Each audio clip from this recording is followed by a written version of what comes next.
ಈಗ ನಾ ಒಂದು ವಿಡಿಯೋ ಮಾಡತ್ತೀನಿ ಅಂದ್ರೆ ಸ್ಪೆಷಲಿ ಫಾರ್ ಒಂದು ಹುಡುಗಿ ಹುಡುಗಿ ನೋಡಿ ಒಬ್ಬ ಹುಡುಗನ್ ನೋಡಿರ್ತಾರೆ. ಹುಡುಗಿನ ನೋಡಿ ಹುಡುಗಿ ಮನ್ಯಾನವರು ಹುಡುಗನ್ ಕರ್ಸಿ ನೋಡಿರ್ತಾರೆ. ಹುಡುಗಿ ಮನ್ಯಾನವ್ರಿಗೆ ಏನಾಗುತ್ತಂದ್ರೆ ಹುಡುಗ ಇಷ್ಟ ಆಗೋದಿಲ್ಲ. ಆದ್ರೆ ಅಪೋಸಿಟ್ ಏನಾಗುತ್ತೆ, ಇಲ್ಲಿ ಏನ್ ಪ್ಲಸ್ ಪಾಯಿಂಟ್ ಇದೆ ಅಂದ್ರೆ ಹುಡುಗಿಗೆ ಇಷ್ಟ ಆಗಿರ್ತೈತಿ, ಹುಡುಗಿಗೆ ಆ ಹುಡುಗ ಇಷ್ಟ ಆಗಿರ್ತೈತಿ, ಹುಡುಗಿಗೆ ಆ ಹುಡುಗ ಇಷ್ಟ ಆಗಿರ್ತಾನ.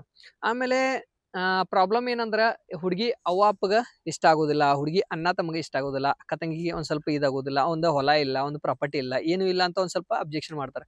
ಆದ್ರೆ ನೆನ್ಪಿಟ್ಕೊಟ್ರಿ ನೀವು, ಹುಡುಗಿ ಯಾರಾದ್ರೂ ನಾಲೆಜಬಲ್ ಹುಡುಗಿ ಇದ್ದಳಂದ್ರ, ಅವ್ರಿಗೆ ಅನುಭವ ಇತ್ತಂದ್ರ, ಅಂದ್ರೆ ಏನು ಡಿಸಿಷನ್ ತಗೋಬೇಕಂತ ಏನ್ ಗೊತ್ತಾಗೋದಿಲ್ಲ, ಏನ್ ಡಿಸಿಷನ್ ತಗೋಬೇಕು ಏನಿಲ್ಲ ಅಂತ ಅವ್ರಿಗೆ ತಿಳಿಯಾತಿತ್ತಂದ್ರ ಅವ್ರಿಗೆ ಡಿಸಿಷನ್ ತಗೋಕ್ ಬಿಡ್ರಿ. ಯಾಕಂದ್ರ ಹುಡುಗಿಗೆ ಗೊತ್ತಿರ್ತೈತಿ ಅವ್ರ ಪಾರ್ಟ್ನರ್ ಹೆಂಗ್ ಬೇಕು ಮತ್ತ ಹೆಂಗಿಲ್ಲ ಅಂತ ಅವ್ರಿಗೆ 100% ಗೊತ್ತಿರ್ತೈತಿ. ಯಾಕಂದ್ರ ದೇವರು ಒಂದು ಗಿಫ್ಟ್ ಕೊಟ್ಟಿರ್ತಾರ ಅವ್ರಿಗೆ, ಸಿಕ್ಸ್ತ್ ಸೆನ್ಸ್. ಅವ್ರಿಗೆ ಗೊತ್ತಾಗ್ತೈತಿ ಈ ಹುಡುಗನ ಜೊತೆ ನಾನು ಬಾಳೆ ಮಾಡ್ತೀನಿಲ್ಲ, ಈ ಹುಡುಗಿನ ಜೊತೆ ನಾನು ಇಲ್ಲ, ಈ ಹುಡುಗ ನನಗೆ ಚಲೋ ಇಟ್ಕೋತಾನಿಲ್ಲ, ಅದೆಲ್ಲ ಟೆಕ್ನಿಕ್ ಅವ್ರಿಗೆ ಗೊತ್ತಿರ್ತೈತಿ. ಹಾಗಾಗಿ ಏನ್ ಮಾಡ್ರಿ, ಯಾವತ್ತು ಅವ್ವ ಅಪ್ಪ ಆಗ್ಲಿ ಯಾರೋ ಆಗ್ಲಿ ಅವ್ರಿಗೆ ಹುಡುಗಿಗೆ ಅಪೋಸಿಟ್ ಹೋಗಕ್ ಹೋಗ್ಬೇಡ್ರಿ. ನಿಮ್ಗೆ ಆತಂದ್ರೆ ಸಪೋರ್ಟ್ ಕೊಡ್ರಿ ಅವ್ರಿಗೆ. ಏನ್ ಸಪೋರ್ಟ್ ಅಂದ್ರ ಹುಡುಗಂದ ಮನಿ ಅಟ್ಟ ಐತಿ, ಆಮೇಲೆ ನೋಡು ಏನ್ ಮಾಡ್ತಿ ಅಂತ ಅವ್ರ ಮೇಲೆ ಡಿಪೆಂಡ್ ಮಾಡ್ರಿ. ಆಮೇಲೆ ಅವ್ರೇನಾದ್ರು ಹುಡುಗಿ ನಿಮ್ಗೆ ನಿಮ್ಮ ಸ್ವಂತ ನಿಮ್ಗೆ ಮಗಳು ಹೇಳಕ್ ಚಾಲೂ ಮಾಡಿಲ್ಲ ಅಂದ್ರೆ, ಏನು ಹೇಳಕ್ ಚಾಲೂ ಮಾಡ್ರಿ ಅಂದ್ರೆ ನೀವ ನೋಡ್ರಿ, ಒಂದ್ ಸ್ವಲ್ಪ ನೀವ ಎಂಕ್ವೈರಿ ಮಾಡ್ರಿ. ಮತ್ತೆ ಹ್ಞೂ ಅಂದ್ರೆ ಹ್ಞೂ, ಇಲ್ಲದ್ರೆ ಇಲ್ಲ ಅಂದ್ರೆ ನೀವು ಡಿಸಿಷನ್ ತಗೋರಿ, ಮಾಡ್ಕೋರಿ. ಆಮೇಲೆ ಅವ್ರಿಗೆ ಅಷ್ಟೊಂದು ನಾಲೆಜ್ ಇಲ್ಲ ಅಂದ್ರೆ ನೀವು ಸ್ವಂತವಾಗಿ ಡಿಸಿಷನ್ ತಗೋರಿ. ಅವ್ವ ಅಪ್ಪ ಆಗ್ಲಿ ಅಣ್ಣ ತಮ್ಮ ಆಗ್ಲಿ ಕತಂಗಿರಾಗ್ಲಿ ಡಿಸಿಷನ್ ತಗೊಂಡು ಒಂದು ಒಳ್ಳೆ ಪೊಸಿಷನ್ಗೆ ಒಳ್ಳೆ ಸೈಡ್ ಹಚ್ಬಹುದು. ಅವ್ರಿಗೆ ಡಿಸಿಷನ್ ತಗೋತಾರು. ಆಮೇಲೆ ಅದ ಬಹಳ ಹುಡುಗ ಖರಾಬ್ ಇಲ್ಲ ಅಂದ್ರೆ ಅವ್ರಿಗೆ ನೀವು ತಿಳಿಸಿ ಹೇಳ್ಬೋದು. ಆದ್ರೂ ಕೆಲವೊಂದು ಹುಡುಗಿಯರಿಗೆ ಏನಾಗ್ತೈತಿ ಅಂದ್ರೆ ಅವ್ರು ಡಿಸಿಷನ್ ಮಾಡಿದ್ದನ್ನ ಅವ್ರು ಕರೆಕ್ಟ್ ಇರ್ತೈತಿ. ಮತ್ತ ಅವ್ರಿಗೆ ಏನಾಗ್ತೈತಿ ಅಂದ್ರೆ ಅವ್ರು ಇಷ್ಟಪಟ್ಟಿರ್ತಾರ ಅಂದ್ರೆ ಅವ್ರ ಜೊತೆನೆ ನಾನ್ ಚಲೋ ಇರ್ತೀನಿ ಅಂತ ಅವ್ರು ತಿಳ್ಕೊಂಡಿರ್ತಾರ. ಮತ್ತ ಅದು ಹಂಗನು ಆಗ್ತೈತಿ. ಯಾಕಂದ್ರೆ ಅವ್ರಿಗೆ ಮೆಚೂರ್ ಆಗಿ ಅವರು ಒಂದು ಡಿಸಿಷನ್ ತಗೊಂಡ್ರ ಅಂದ್ರೆ ಒಂದು ಸಪೋರ್ಟ್ ಕೊಟ್ಟು ನೀವು ಅವ್ರ ಜೊತೆ ಒಂದ್ ಸ್ವಲ್ಪ ಸಪೋರ್ಟ್ ಕೊಟ್ಟು ನೀವು ಒಂದ್ ಸ್ವಲ್ಪ ನಿಂತ್ರಂದ್ರೆ ಅವ್ರಿಗೆ ಒಂದ್ ಸ್ವಲ್ಪ ಏನಾಗುತ್ತೆ ಅಂದ್ರೆ ಧೈರ್ಯ ಬರ್ತೈತಿ.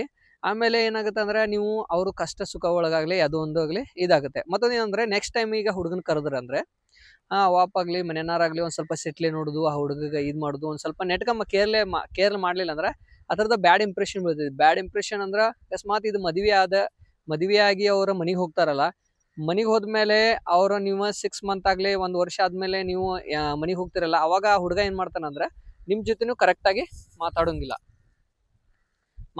ಆಮೇಲೆ ಇದನ್ನ ಕೇರ್ಲೆಸ್ ಮಾಡಿದಾರ ಗತಿ ಮಾಡ್ತೈತಿ. ಹಾಗಾಗಿ ನೀವು ಒಂದ್ ಸ್ವಲ್ಪ ವಿಚಾರ ಮಾಡಿ ಡಿಸಿಷನ್ ತಗೋಬೇಕಾಗೈತಿ. ನಿಮ್ಮ ಮನೆಯನ್ನಾರು ಎಲ್ಲಾರು ಸಾಥ್ ಇದ್ರಂದ್ರ, ನೀವು ಒಕ್ಕೊಟ್ಟಿದ್ರಂದ್ರ ನೀವೇ ಡಿಸಿಷನ್ ತಗೋಬಹುದು ಈಸಿಯಾಗಿ. ಒಬ್ರು ಒಂದು ಡಿಸಿಷನ್ ಈಗ ಹುಡುಗಿ ಡಿಸಿಷನ್ ತಗೊಂಡಾಳಂದ್ರೆ ನೀವ್ ಏನ್ ಮಾಡ್ರಿ, ಒಂದ್ ಸ್ವಲ್ಪ ಕಾಮ್ ಡೌನ್ ಮಾಡಿ ಒಂದ್ ಸ್ವಲ್ಪ ಎಂಕ್ವೈರಿ ಮಾಡಿ ಮುಂದುವರ್ಸ್ಬೋದು. ಇಲ್ಲಾಂದ್ರೆ ಅವ್ರಿಗೆ ಡಿಸಿಷನ್ ತಗೋಕೆ ಆಗೋದಿಲ್ಲ, ಆಮೇಲೆ ನಿಮ್ಮೇಲೆ ಎಲ್ಲ ವಹಿಸಿದಾರ ಅಂದ್ರೆ ನೀವು ಒಂದ್ ಸ್ವಲ್ಪ ಹೋಗಿ ಎಂಕ್ವೈರಿ ಮಾಡಿ ಮುಂದಿನ ಪ್ರೊಸೀಜರ್ ಮಾಡ್ಬೋದು. ಆಮೇಲೆ ಇದೆಲ್ಲ ಇಂಪಾರ್ಟೆಂಟ್ ಯಾಕೈತೆ ಅಂದ್ರ ನಿಮ್ಗ ಮುಂದ ಏನಾಗ್ತೈತೆ ಅಂದ್ರೆ, ಈಗ ಕೆಲವೊಂದು ಹುಡುಗಿಯರಿಗೆ ಆಗ್ತವೆ ಹಿಂಗ. ಯಾಕಂದ್ರ ಅನ್ನ ಅವ್ರಿಗೆ ಪಸಂದ್ ಮಾಡಿದ್ದೀನಿ, ಮತ್ತೆ ಇವ್ರ ನಮ್ದು ಮಾತು ಕೇಳೋರು, ಆಮೇಲೆ ನಾ ಪಸಂದ್ ಮಾಡಿದ ಹುಡುಗನ ಜೊತೆ ಮದ್ವಿ ಮಾಡ್ತಾರೋ ಏನ ಅವ್ರ ಬಾಳೆ ಮಾಡಾರೋ ಅಂತ ಹಿಂಗೂ ಅಪೋಸಿಟ್ ಆಗಿ ಜಗಳ ಆಗಕ್ ಚಲೋ ಮಾಡ್ತೈತಿ. ಹಾಗಾಗಿ ನಂದು ವಿಡಿಯೋ ಮಾಡೋ ಕಾರಣ ಏನಂದ್ರ, ನೀವು ಎಲ್ಲಾರು ಒಕ್ಕೊಟ್ಟಾಗಿ ಡಿಸಿಷನ್ ತಗೋರಿ. ಇಂಥದ್ ವಿಷಯ ಒಳಗೆ ಏನೈತೆ ಅಂದ್ರ ಒಬ್ರೊಬ್ರು ಹೆಲ್ಪ್ ಮಾಡ್ರಿ ಅಂದ್ರ ಎಲ್ಲಾರ್ಗು ಹೆಲ್ಪ್ ಆಗ್ತೈತಿ. ಮತ್ತೆ ನಿಮ್ಮ ಎಲ್ಲಾರ್ಗಿಂತ ಹೆಚ್ಚಂದ್ರೆ ನಿಮ್ ಮಗಳಿಗೆ ಹೆಲ್ಪ್ ಆಗ್ತೈತಿ. ಹಾಗಾಗಿ ನಾನು ಈ ವಿಡಿಯೋ ಮಾಡಿದ್ದೀನಿ, ಮತ್ತೆ ಯಾವುದೋ ಉದ್ದೇಶಕ್ಕೋಸ್ಕರ ಅಲ್ಲ. Thank you for watching video. ಮತ್ತೆ ನೀವು ಹೊಸವಾಗಿದ್ರಂದ್ರೆ ಶೇರ್ ಮಾಡ್ರಿ, ಕಮೆಂಟ್ ಮಾಡ್ರಿ, ಮತ್ತೆ ಸಬ್ಸ್ಕ್ರೈಬ್ ಮಾಡ್ರಿ ನನ್ನ ಚಾನಲ್ನ.